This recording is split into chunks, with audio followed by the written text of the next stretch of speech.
What if I told you that when you stand before Angkor Wat, you are not simply looking at a temple, but a cosmological thesis carved in stone?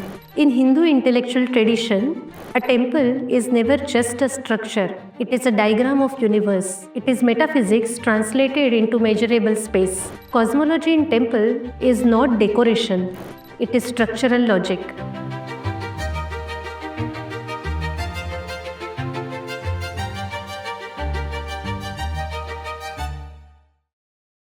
The universe in Indic thought is ordered. It has center Mount Meru. It unfolds in concentric realm. It moves in cyclical time, that is days, months, years, and then yuga. It is dynamic yet anchored in the eternal axis. When these ideas traveled to Southeast Asia, they arrived as the complete metaphysical system. And in 12th century under Suryavarman II, that cosmology was rebuilt here in form of Angkor Wat.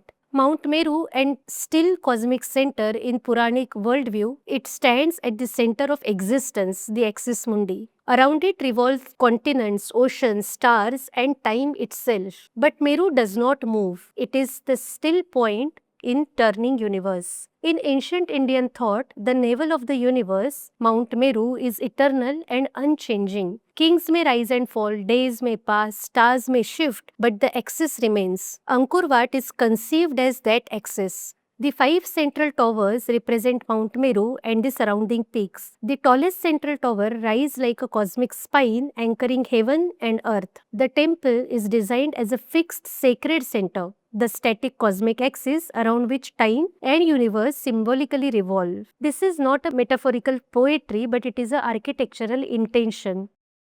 Now we come to the most extraordinary aspect of Angkor Wat's design. The temple's axial alignment allows the sun to rise directly over this central tower during the spring equinox. On that morning, the sun crowns the central peak, creating a moment of perfect cosmic alignment. This is not just a coincidence. The bas-relief of Samudra Manthana, the churning of cosmic ocean, appears prominently within the temple galleries. At the center of that composition stands Mount Mandara, the churning pivot. Scholars suggest that this cosmic pivot corresponds symbolically to the equinoctial position, the balance point between light and dark. At the equinox, day and night are equal. Cosmic balance is restored. The rising sun over the central tower during the equinox reinforces Angkor Wat's solar and cosmological significance. For some scholars, this event may also commemorate Suryavarman's assertion, aligning royal authority with the cosmic order. The message is profound. Human kingship is legitimate when aligned with cosmic harmony. Nature and craftsmanship are synchronized. Architecture becomes astronomy. Stone becomes calendar. Angkor Wat does not merely represent cosmic space. It encodes cosmic time. The dimension of temple correlate with the important calendrical numbers from solar and lunar cycles. When various architectural measurements are added or examined proportionately, they reflect significant numbers such as 365 days of solar year, 360 degrees of a circle or idealized Vedic year, 12 months, 30 days within lunar month. Certain linear distances correspond to yuga numbers such as 432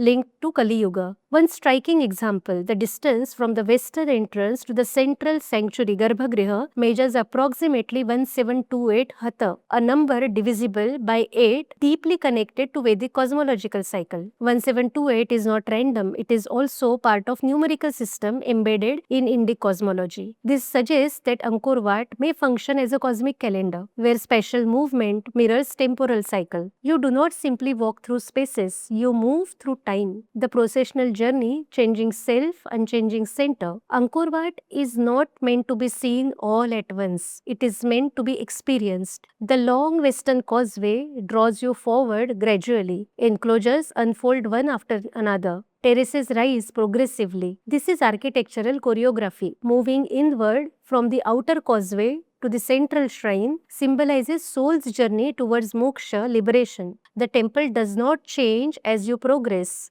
You change. The outer realm represents worldly engagement. The inner sanctum represents the unchanging truth. The symbolic journey reflects not a changing temple but a changing self moving towards the eternal axis. This spatial sequencing mirrors ritual progression. It echoes physical pilgrimage, it echoes metaphysical ascent. The devotee does not merely approach a deity, the devotee approaches the cosmic center within. Encircling the temple, a vast moat nearly 190 meters wide. Symbolically, it represents cosmic ocean surrounding Mount Meru, but functionally, it stabilizes the sandy soil beneath the monument. The integration of symbolism and structural necessity reflects the hallmark of Indic architectural thinking. The sacred and scientific are not separate domains, they are complementary. The moat is both cosmic ocean and hydrological stabilizer. The temple is both metaphysical diagram and engineering marvel. Like most Vishnu temples in India, Angkor Wat faces west. When we consider the equinox arrangement,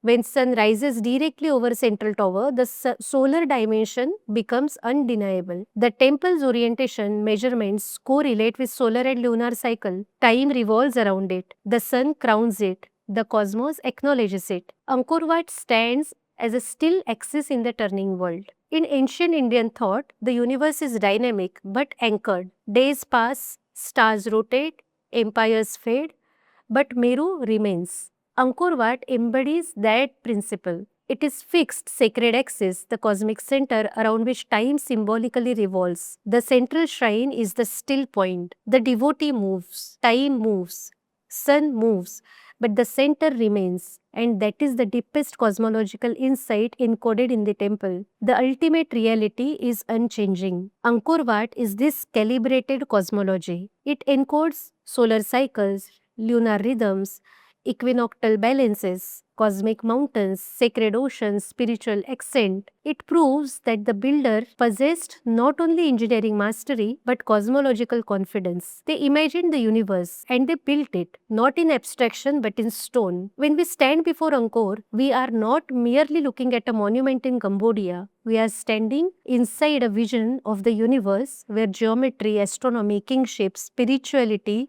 and architecture converge. The still exists in a turning world. And perhaps this is why centuries later, universe still rises over the central tower, exactly on time. What are your thoughts on this? Please share it in the comments. If you want to explore science behind temples, ancient temple culture, or want to know more about ancient knowledge systems, stay tuned to this channel.